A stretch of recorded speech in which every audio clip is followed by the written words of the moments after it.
9월 10일 수요일 구속사 이야기, 어제에 이어서 가나안 정복시대 두 번째 말씀으로 함께 은혜를 나눕니다. 네, 오늘 가나안 정복시대 지난주에 이어서 이번 주까지 우리 여호수아서 말씀으로 함께 은혜를 나눕니다.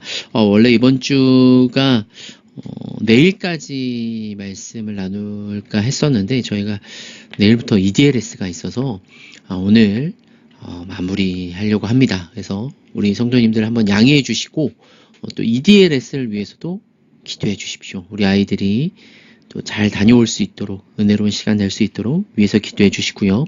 오늘 가나안 정복시대 여호수아서 마지막 13장부터 24장까지의 말씀을 함께 훑어보며 또 은혜를 나누겠습니다. 네, 여호수아는 가나안 땅을 분배하고 이스라엘 곧 하나님의 백성에게 하나님의 율법을 따라 살 것을 명령한 내용이 마지막 여호수아 부분입니다. 하나님은 여호수아에게 가나안 땅을 분배하라고 명령을 하셨습니다. 이제 여호수아가 나이가 많이 늙었죠.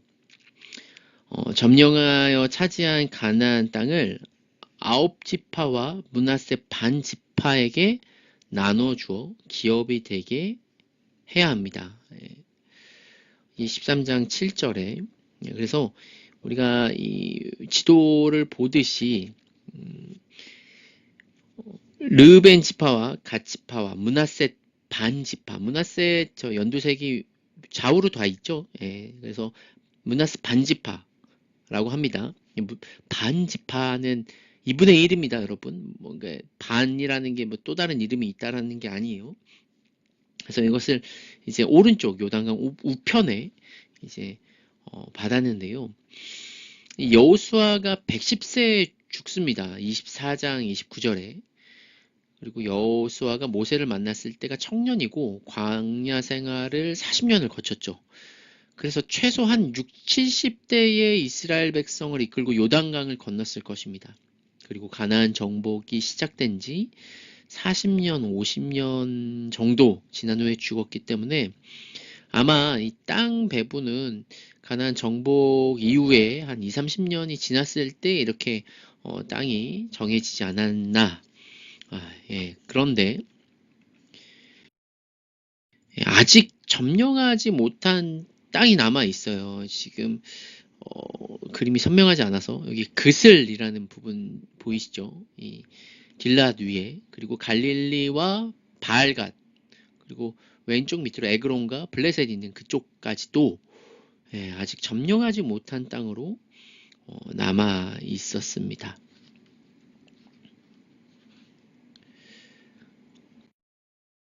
이 이스라엘 백성들은 각 지파별로 가나안 땅을 이제 받았는데요. 분배받은 땅은 이 그림과 같습니다. 그래서 이제 나머지 9지파 반 므낫셋 반지파까지 해서 왼쪽에 요단강 왼쪽에 분배를 받았고요. 13장에서부터 13장에 르벤, 갓, 그리고 므낫세 반지파, 그리고 유다 지파가 14장, 에브라임 16장, 므낫세 반이 17장, 베냐민 18장, 시므온 19장, 스불론, 이사갈, 아셀, 납달리, 단 다 19장에 이제 분배를 받습니다. 네, 받은 기록들이 다 나와 있나요? 네. 그래서 왼쪽에 그림과 같은 거를 이제 오른쪽 표와 같이 이렇게 분배받았다라는 것을 우리 성도님들이 아시면 되겠고요. 네, 약속인 땅이 가나안 땅을 다 분배받았습니다. 근데 여기서 우리가 이제 잘 아는 또 유명한 사람이 나오죠. 네, 유다 지파의 갈렙이 하나님이 모세에게 말씀하신 대로 헤브론을 달라고 요구하는 부분이 14장 6절부터 나옵니다.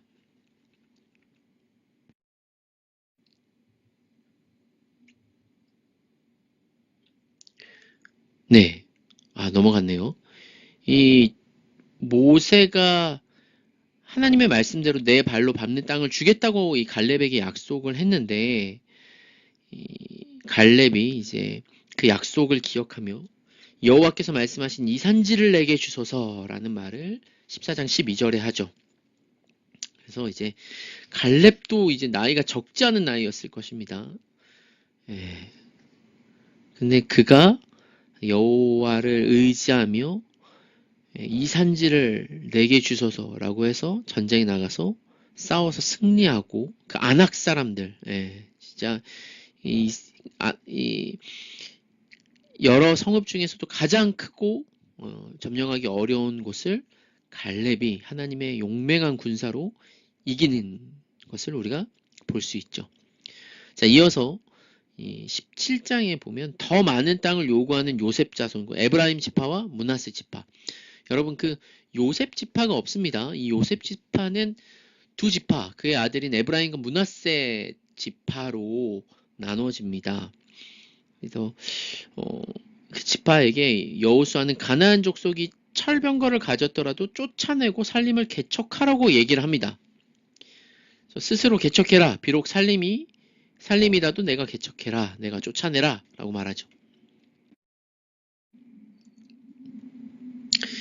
네, 레위 지파는 분배받지 않죠, 여러분.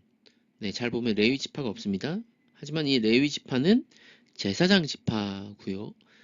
오히려 이 성읍에 왼쪽에 보는 것과 같이 이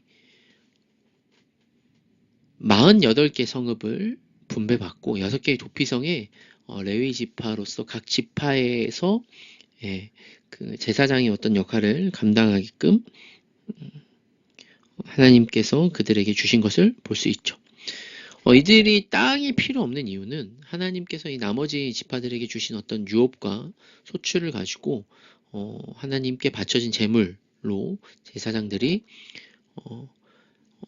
사용했기 때문에 그들이 이렇게 할 수 있었고요. 또 이 6개의 도피성을 통해서 부지 중에 실수로 사람을 죽인 자가 피할 수 있는 도피성 제도가 있습니다.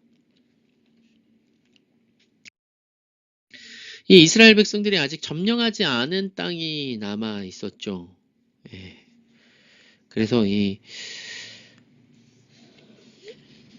여호수아 13장 13절에 그술, 마아가, 그리고 15장 63절에 여부스 쪽, 뭐 사사기에도 나오고요. 19장 47절에 아모리 사람들이라든지 정복하지 못한 땅들이 많이 있습니다.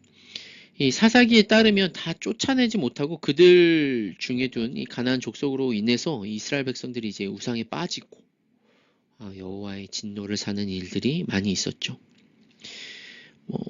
어쨌든 그들이 다 정복을 하지 못하고 그랬을지라도 하나님은 그들에게 이겨내고 하라고 했는데 이제 하나님의 능력이 없어서가 아니라 이스라엘 백성들이 이제 하지 못했던 것이고요.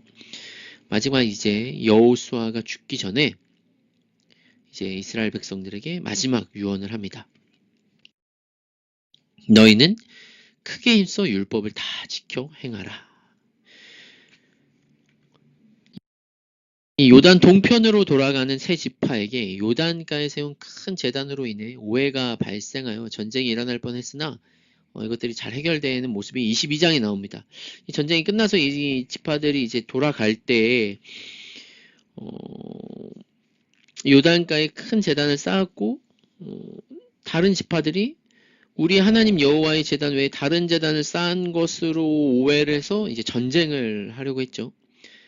그러나 이제 르우벤과 갓과 므낫세 반지파는 이 단을 쌓은 것은 자신들도 여전히 여호와 하나님 언약 백성이라는 증거로 삼기 위한 것이라고 해명을 했어요.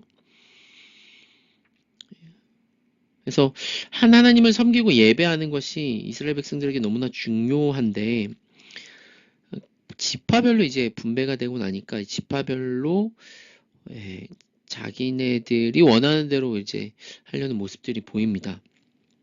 그래서 여호수아가 마지막으로 권면하고 언약을 갱신하는 것이 23장, 24장에 나옵니다. 이 마지막 권면 23장에 뭐라고 합니까? 첫 번째는 크게 힘써 모세의 율법책에 기록된 것을 다 지켜 행하라. 그것을 떠나 우로나 좌로나 치우치지 말라. 두 번째로는 남아있는 이 민족들 중에 들어가서 그들의 신에게 절하지 말며 그들과 가까이 하지 말며 더불어 혼인하거나 서로 왕래하지 말라. 네. 그래서 여호수아 23장 12절 13절에 보면 너희가 만일 돌아서서 너희 중에 남아있는 민족들을 가까이하여 더불어 혼인하며 서로 왕래하면 확실히 알라. 너희 하나님 여호와께서 이 민족들을 너희 목전에서 다시는 쫓아내지 아니하시리니 그들이 너희의 올무가 되며 덫이 되며 너희의 옆구리 채찍이 되며 너희의 눈에 가시가 되어서 너희가 마침내 너희 하나님 여호와께서 너희에게 주신 이 아름다운 땅에서 멸하리라. 이 아름다운 땅에서 멸하게 될 것이다. 분명히 말씀하셨죠. 하지만 우리가 아는 바와 같이 다음 주에 사사기 말씀을 함께 나눌 텐데 그들의 눈에 가시가 되는 모습을 우리가 볼 수 있습니다. 이 하나님의 땅인 가나안 땅은 하나님이 거하시는 거룩한 땅이기 때문에 우상 숭배 혹 다른 신에게 절하면 멸망당할 것인데 그것을 지키지 않죠. 이 여호수아는 안타까운 마음으로 이스라엘의 모든 사람들을 세겜에 모으고 하나님이 그들의 조상 아브라함 때부터 지금까지 어떻게 인도하셨는지를 회상을 합니다. 그리고 이스라엘 백성에게 모든 이방신들을 치워버리고 오직 여호와 하나님만 섬길 것을 맹세하게 하고 언약을 갱신했죠. 그리고 여호수아는 이 일 후로 110세의 나이로 죽었습니다. 네, 110세의 나이로 죽었습니다. 정리를 하면은 하나님이 그의 백성 이스라엘을 종살이 하던 애굽에서 해방시켜서 가나안 땅으로 오게 하신 것은 이 안식을 주기 위함이었습니다. 하나님이 주시는 기업인 가나안 땅에서 하나님이 주시는 복을 누리며 그들이 살아야 하는데 그들이 그 땅에서 안식을 주시는 분이 누군지를 모르고 이방 우상을 섬기면 그 안식을 누릴 수가 없겠죠. 하나님이 주시는 가나안 땅은 오직 하나님의 은혜와 능력으로 얻을 수 있는 것입니다. 그들이 힘이 강해서도 아니고요. 그들이 능력이 있어서 물리쳤던 것도 아니고 오직 하나님의 선물이고 기업이었죠. 그렇지만 또 이스라엘 백성들은 그 땅을 점령하고 싸워야 하는 부분도 없진 않았습니다.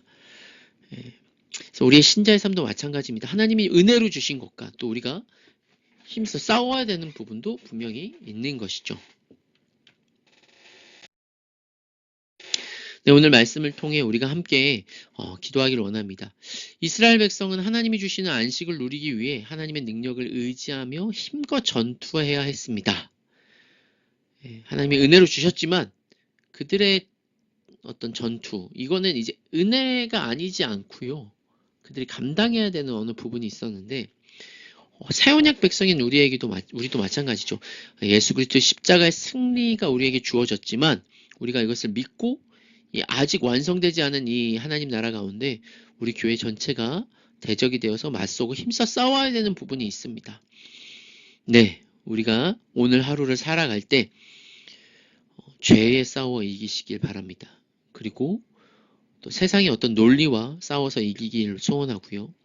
내 안에 나를 나약하게 하는 것들, 우리를 자유롭게 하지 못한 어떤 율법적인 것들, 이 모든 것들을 싸워 이기는 우리가 되기를 원합니다. 하나님, 오늘도 주님 주신 힘과 능력으로 이겨내게 하시고 세상에서 살아갈 때 하나님이 주시는 힘과 능력으로 이겨낼 수 있는 은혜를 달라고 위에서 함께 기도하도록 하겠습니다.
교회에게 최후 승리를 주신 하나님 아버지, 오늘도 주님의 능력을 의지하며 이 땅을 우리가 살아갑니다.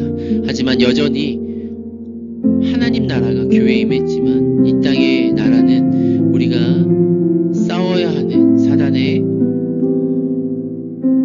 역사가 있습니다. 주님, 우리가 주님의 능력을 의지하며 싸워 나갈 때 우리 안에 죄에 대해서 승리하게 하시고 참 진리가 주는 자유를 누리게 하시고 우리가 서로 사랑하며 하나님의 말씀을 믿고 살아갈 때 세상에 무릎 꿇지 않는 빛과 소금의 거룩한 자로 살아가는 하루가 되게 하여 주시옵소서.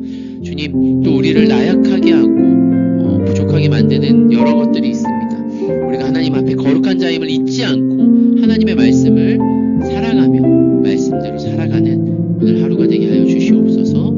예수님의 이름으로 기도드립니다. 아멘. 우리 EDLS를 위해서도 기도해 주시기 바랍니다. 그리고 내일은 없습니다. 양해해 주시고 갈라디아서 말씀을 묵상하며 또 연구하며 은혜를 누리시기 바랍니다. 오늘도 주 안에 승리하는